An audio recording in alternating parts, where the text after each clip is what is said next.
श्रद्धेय महानुभाव, गणित की विधा में हम लोग घात, घातांक और करनी पर यदि विचार करें तो इस विचार के क्रम में बात आई थी कि हन धातु को ही घात के रूप में देखा जा रहा है और इसी के अंदर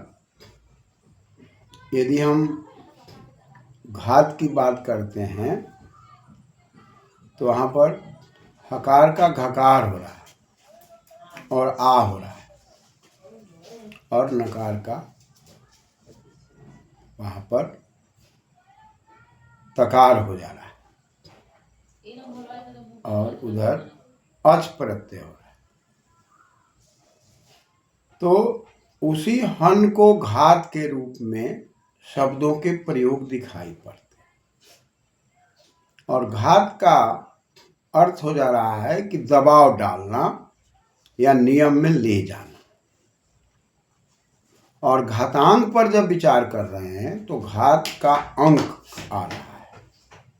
और अंक क्या है तो संख्या 2 तक चिन्ह अंक है या अंक को धीरे धीरे विस्तृत होकर संख्या की ओर जा रहा है।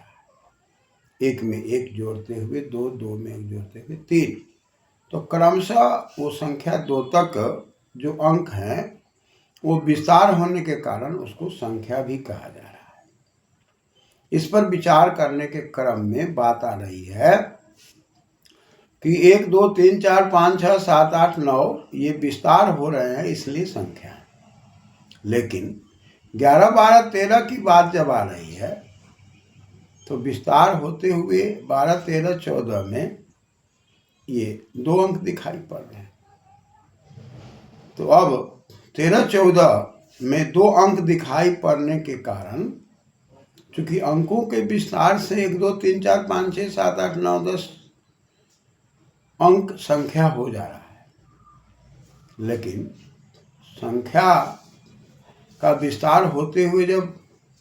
11, 12, 13 2 अंक या 3 अंक हो जा रहे हैं तो अब 11 को अंक नहीं कह सकते, लेकिन इसमें 2 अंक हैं। 12 को अंक नहीं कह सकते, संख्या है। तो इस प्रकार से संख्या 2 तक चिन्ह से विभाजित करके 1 से 9 तक चिन्ह हो गया और शून्य के मिलाने से पूर्ण करते हुए पूर्णांक की ओर हम बढ़ रहे हैं। और इसी अंतराल में यदि हम किसी भी अंक को a मान लेते हैं तो उसको हम आधार कह रहे हैं और a Guna a Guna a करते चले जा रहे हैं। तो गुना करते हुए हम उसको 1, 2, 3, 4 मान के चल रहे हैं कि 1 बार 2 बार 3 बार 4 बार, और गुना होते होते अंतिम में हम उसको n मान ले रहे हैं तो उसको अंतिमवा कह रहे हैं। तो a पर घात यदि हम n कर रहे हैं तो अब यहाँ पर a पर घात n करके 1, 2, 3, 4 घात करते हुए nवा तक जा रहे हैं। लेकिन इसमें यदि हम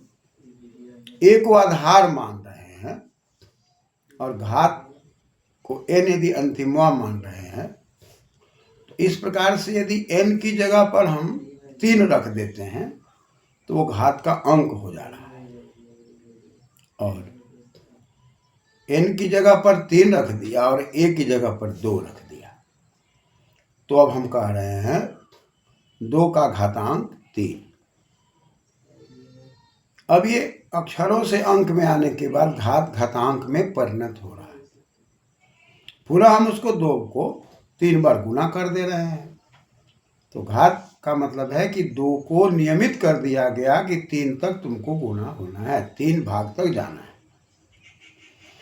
तो 2 गुना 2 गुना 2 4 गुना 2 8। ये घात घातांक की बात आ रही है और आधार की बात आ रही है। तो कहा कि आधार 1 है